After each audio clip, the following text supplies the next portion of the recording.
퇴근하는데 갑자기 검은 구름이 온 하늘을 뒤덮더니 금세 비가 후두둑 쏟아져 내렸습니다. 금방 그칠 비가 아닌 것 같아 집으로 가는 발걸음을 재촉했습니다. 근데 얼마쯤 가다 보니 저쪽에서 누군가가 나에게 손짓하는 모습이 보였습니다.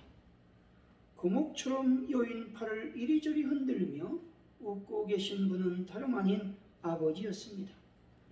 아버지는 말없이 나에게 우산을 하나 건네주고는 당신 먼저 앞으로 뚜벅뚜벅 걸어가셨습니다. 얼떨결에 우산을 받아든 나는 고맙습니다 라고 말했지만 그 다음엔 할 말이 없어 잠자코 뒤따라갔습니다. 그 후에 비가 올 때마다 아버지는 어김없이 그 자리에서 나를 기다렸다가 우산을 건네주었습니다. 그러자 나는 아버지의 마중을 감사하게 생각하기보다는 아주 당연하게 받아들이게 되었습니다. 그러던 어느 날 비오는 날, 그날도 나는 아버지가 우산을 들고 마중을 나와 계실 거라 생각했는데 웬일인지 아버지가 보이지 않았습니다. 나는 마중 나오지 않는 아버지를 원망하며 그대로 비를 맞으며 집으로 갔습니다. 비에 흠뻑 젖은 채 집에 들어선 나는 잔뜩 부어오른 얼굴로 아버지를 찾았습니다. 그런데 잠시도 나는 가슴이 뜨끔해졌습니다. 아버지가 갈고리 같은 손에 우산을 꼭 쥐신 채로 누워 계셨던 것입니다. 어머니는 이렇게 말씀하셨습니다. 그러게 말렸는데도 너 피 맞으면 안 된다고 우산 들고 나가시다가 그만 몇 발자국 못 가서 쓰러지셨단다. 어머니 말씀에 나는 울음을 터뜨리고 말았습니다. 밭구랑처럼 깊게 패인 주름살에 허연 머리카락을 하고 맥없이 누워 계신 아버지의 초라한 모습을 보며 나는 내 자신이 너무 미워졌습니다. 마중 나온 아버지께 힘드실 텐데 그럴 필요 없이다고 말하기는커녕 아주 당연하게 여겼던 것이 못내 부끄러웠습니다. 나는 그날 아버지의 깊은 사랑을 뒤늦게 깨달으며 한참을 울었습니다. 20여 년이 세월이 흐른 지금도 나는 그때가 떠올라 가슴이 먹먹해집니다. 어떤 딸의 아버지를 생각하며 가슴 아파하는 이야기입니다. 이 이야기는 좋은 생각이란 책에 기록되어 있습니다. 아버지의 사랑은 무한하고 조건이 없는 사랑인 것이죠. 여러분이 잘 알고 있다시피 물고기 중 유일하게 둥지를 만드는 것이 가시고기입니다. 가시고기는 주둥이로 강바닥에 모래를 퍼내고 그곳에 둥지를 짓습니다. 모래집에 수초까지 덮어 완벽한 산란의 보금자리를 꾸밉니다. 가시고기 수컷은 이때부터 알을 보호하기 위해 필사의 노력을 기울입니다.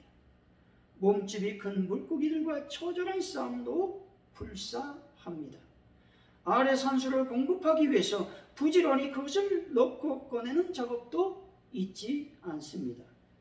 가시고기 수컷은 보통 15일 동안 아무것도 먹지 않은 채 알을 보호합니다.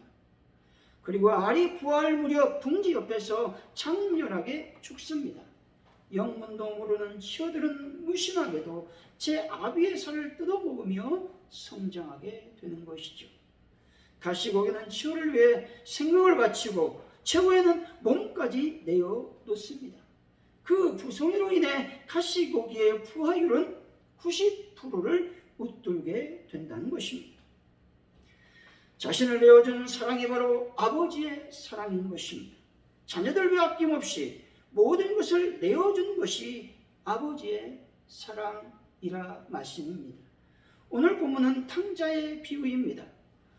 어떤 가정에 아들 둘이 있었는데 작은 아들이 아버지한테 자신의 유산을 미리 내어달라고 말합니다.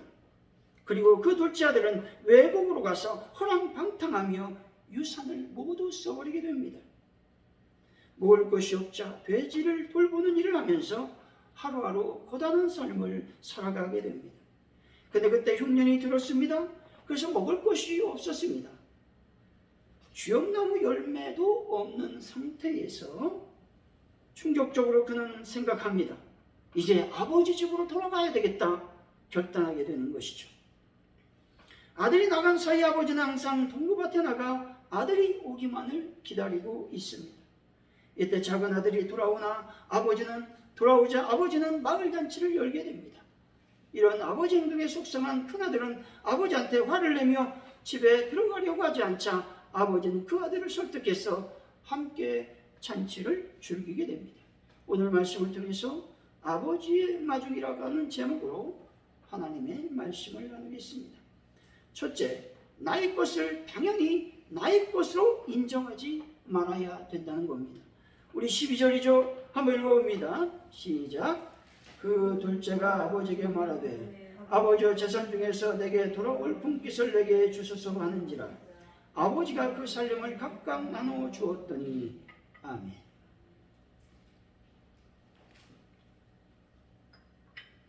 작은 아들이 그 아버지에게 자기의 재산 상속분을 미리 달라고 요구하여 얻어내었다는 겁니다. 유대인들은 재산을 상속할 때 장자에게는 전 재산의 3분의 1을, 처자에게는 3분의 1을 주는 것이 관례였습니다. 그러나 아버지가 살아계실 때 상속이 이루어지면 그 양이 더욱 작아졌습니다. 이러한 경우 처자는 재산의 9분의 1 정도를 상속받았다라는 것이죠. 어찌되었건 작은 아들의 요구는 잘못되었다는 것이죠. 왜냐하면 재산의 상속은 부친의 임종이 임박했을 때 행해지는 것이 일반적인 관례였기 때문입니다. 그러므로 그 부친이 그에게 재산을 나눠준 이유는 그 작은 아들이 끈질기게 요구했기 때문으로 생각할 수가 있습니다. 엄밀히 따지면 그 당시로서는 작은 아들의 재산은 없었습니다. 그 재산의 주인은 아버지 것이죠. 이와 같은 사실을 무시하고 작은 아들은 아버지께 자신의 것을 내어달라고 한 것입니다. 이것은 아버지의 것이 나의 것이라고 하는 무지 속에서 일어나는 생각인 것입니다. 이런 모습은 하나님 앞에서 내 것을 주장하는 사람들의 모습이기도 한 것이죠. 우리의 생명도, 우리의 재능도, 우리의 물질도, 온 우주 만물도 다 하나님의 것입니다. 이 사실을 무시하고 단독적으로 하나님 앞에 내 것을 주장하는 그 마음이 바로 인류 불행의 원인인 것입니다. 주님 당시 바리새인들은 하나님 말씀 대신에 자신의 의를 따로 만들었습니다. 또한 이방의 불신자들은 세상과 내가 하나님의 것이 아니라 다 내 것이라고 착각하며 살고 있었습니다. 내 것이 아닌 것을 내 것처럼 생각하는 데서부터 모든 것이 문제가 발생한다는 것이죠. 따라서 우리들은 나의 것이 하나님의 것임을 인정해야 되는 것이죠. 이것이 믿음이요, 이것이 은혜인 것입니다. 뿐만 아니라 큰 아들의 입장도 문제가 아닐 수 없습니다. 큰 아들은 시기와 편견의 문제에 빠져 있었습니다. 29절에서 30절 말씀이죠. 한번 읽어봅니다. 시작. 아버지께 대답하여 이르되 내가 여러 해 아버지를 섬겨 명을 어김이 없거늘 내게는 염소 새끼라도 주어 나와 내 것으로 즐기게 하신 일이 없더니 아버지의 살림을 장녀들과 함께 삼켜버린 이 아들이 돌아오매 이를 위하여 살진 송아지를 잡으셨나이다. 아멘.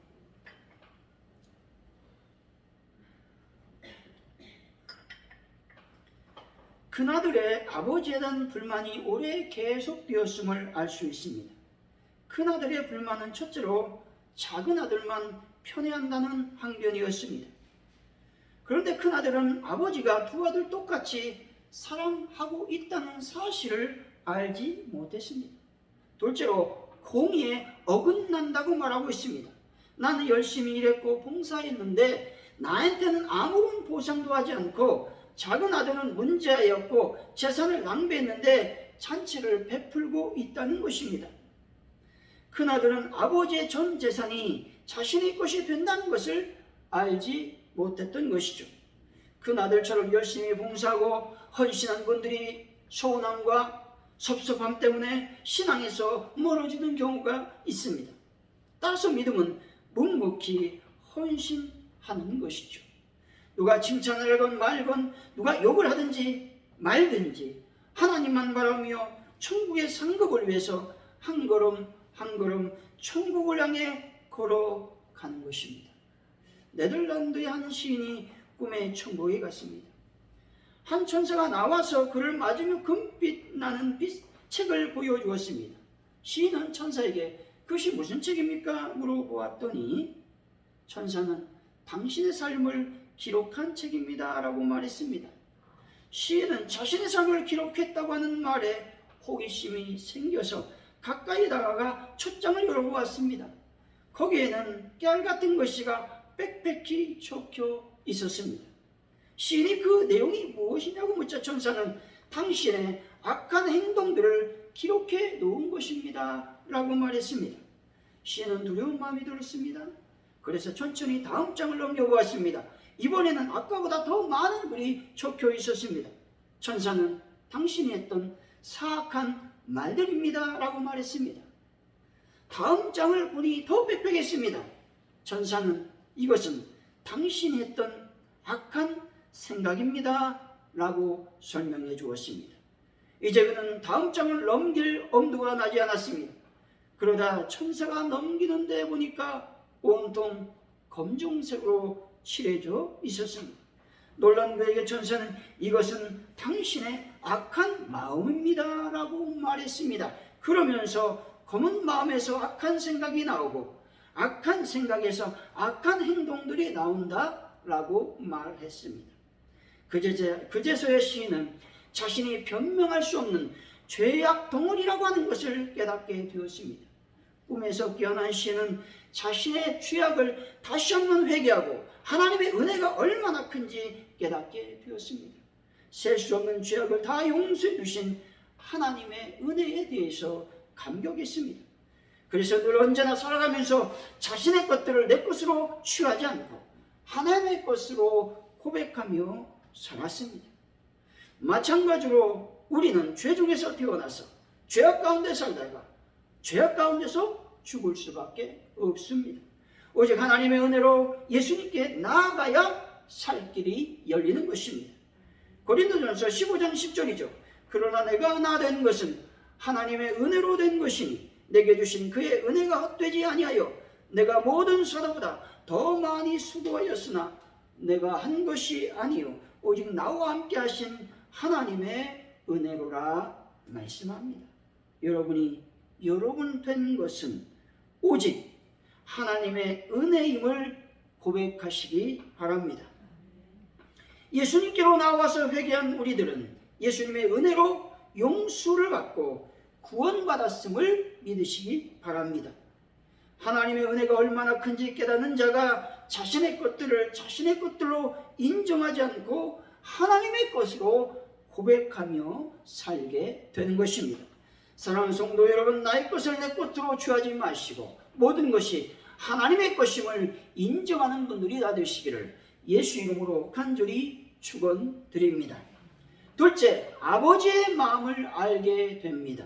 20절이죠. 읽어봅니다. 시작. 이에 일어나서 아버지께로 돌아가니라.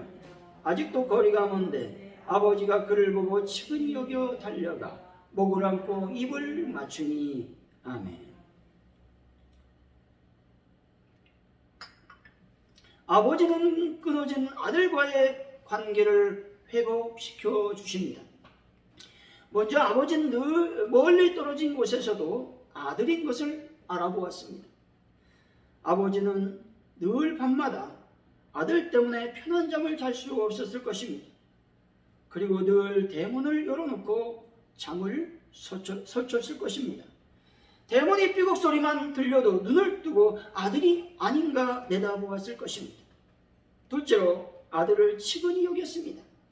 여기서 측은히 여기다라는 말씀은 도와주지 않으면 마음이 아파 견딜 수 없게 된 상태를 의미합니다.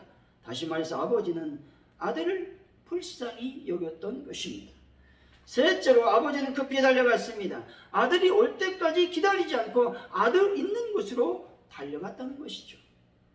아들이 올 때까지 얼마나 애타게 기다렸는지를 단번에 볼 수 있는 말씀인 것이죠. 넷째로 입을 맞췄습니다. 즉 여러 번 거듭된 입맞춤을 말하는 것이죠. 이 의미는 아들에 대한 무조건적인 용서를 말합니다. 다시 말해 한 번의 의례적인 인사가 아니라 돌아온 아들에 대한 아버지의 기쁨을 그대로 표현하고 있는 것이죠. 어떤 교육가 집안의 이야기입니다. 할아버지는 고등학교 교장으로 정년을 마치셨고 아버지는 대학 교수로 재직 중이었습니다. 근데 본인은 공부가 너무 하기 싫고 체질이 맞지 않았음에도 불구하고 아버지 성화 때문에 어쩔 수 없이 대학교까지 마쳤습니다. 그런데 자신은 요리를 하고 싶은 겁니다. 그래서 아버지의 반대를 무릅쓰고 요리를 공부하게 됩니다. 이때 아버지의 반대와 분노는 상상을 초월했다고 말합니다. 아버지가 그때처럼 화를 내고 분노하신 적을 한 번도 본 적이 없다는 것이죠. 그럼에도 요리를 포기할 수 없어 열심히 공부하고 열심히 해서 호텔 주방 책임자까지 올랐습니다. 아버지와는 늘 어색했고 왕래도 뜸했습니다. 그러던 중 여동생 결혼식이 있어서 참석을 하게 됐는데 아버지 친구분이 옆에 와서 나의 어깨를 톡톡 치며 이렇게 말합니다. 자네가 그 유명한 요리사 아들인가? 자네 아버지가 멋진 요리를 만드는 셰프라고 자네를 얼마나 자랑하는지 말이야. 앞으로도 열심히 하게 라고 말했습니다. 아버지는 저에게 말로써 표현하지 못했을 뿐 요리사인 저를 응원해 주시고 인정해 주셨다라는 것을 깨닫게 되었습니다. 이때 눈물이 나서 혼났습니다. 그렇습니다. 우리네 아버지들 늘 그렇게 자녀들 응원해 주시고 격려해 주시는 것이죠. 혹시 무뚝뚝한 아버지라 할지라도 늘 그렇게 응원해 주시는 것입니다. 육적인 아버지가 이러할진대 영적인 나의 아버지는 어떠하시겠습니까? 하나님은 이렇게 말씀하시죠. 마태복음 3장 17절입니다. 하늘로부터 소리가 있어 말씀하시되 이는 내 사랑하는 아들이요 내 기뻐하는 자라 하시니라 말씀합니다. 예수님께서 세례를 받으시고 하늘에서 하나님의 말씀이 울려 퍼집니다. 그 말씀은 내 사랑하는 아들이요 내 기뻐하는 자라고 말씀합니다. 내가 무엇이라고 하나님 아버지는 나 때문에 기뻐하시고 나 때문에 즐거워하시며 잠잠히 나를 사랑하신다고 말씀하십니다. 사랑하는 성도 여러분, 아버지의 이 사랑을 깨닫고 더욱더 넉넉히 세상을 이기시고 믿음으로 승리하는 분들이 다 되시기를 예수 이름으로 간절히 축원드립니다. 셋째, 아버지는 아들의 신분을 회복을 시켜 주셨다는 것입니다. 22절이죠. 한번 읽어봅니다. 시작. 아버지는 종들에게 이르되 제일 좋은 옷을 내어다가 입히고 손에 가락지를 끼우고 발에 신을 신기라. 아멘.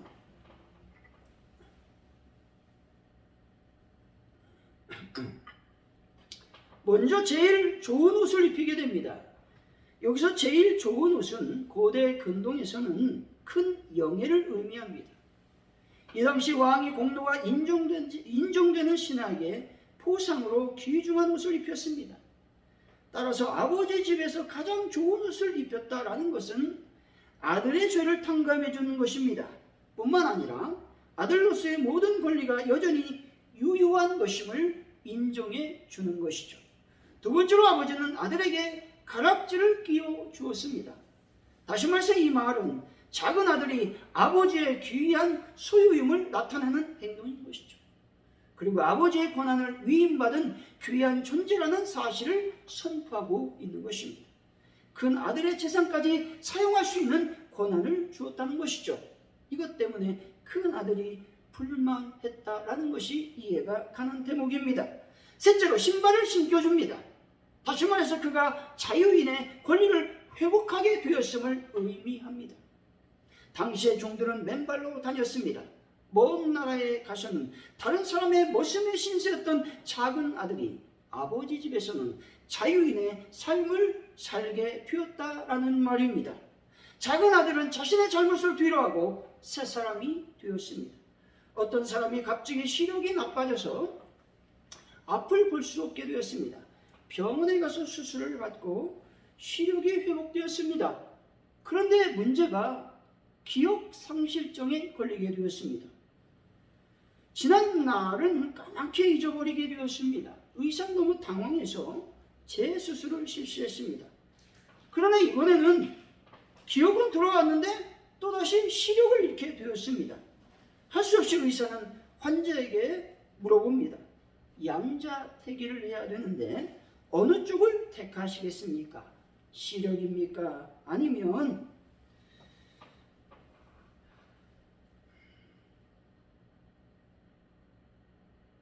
과거에 대한 기억입니까? 라고 물었습니다. 그 환자는 깊이 생각을 하고 대답하기를 과거는 이미 지나간 것이기에 잃어버려도 괜찮습니다. 미래를 볼 수 있는 눈을 회복시켜 주옵소서라고 말했습니다. 이와 같이 우리들도 양자택일을 해야 합니다. 예수 그리스도를 선택할 것인가? 아니면 세상을 선택할 것인가? 죄악을 선택할 것인가? 아니면 거룩을 선택할 것인가? 과연 무엇을 선택하는 것이 존귀한 하나님의 자녀로서의 삶이겠는가 고민해야 됩니다. 우리는 하나님 아버지께서 하나님의 자녀로 신분을 회복을 시켜 주셨다는 것이죠.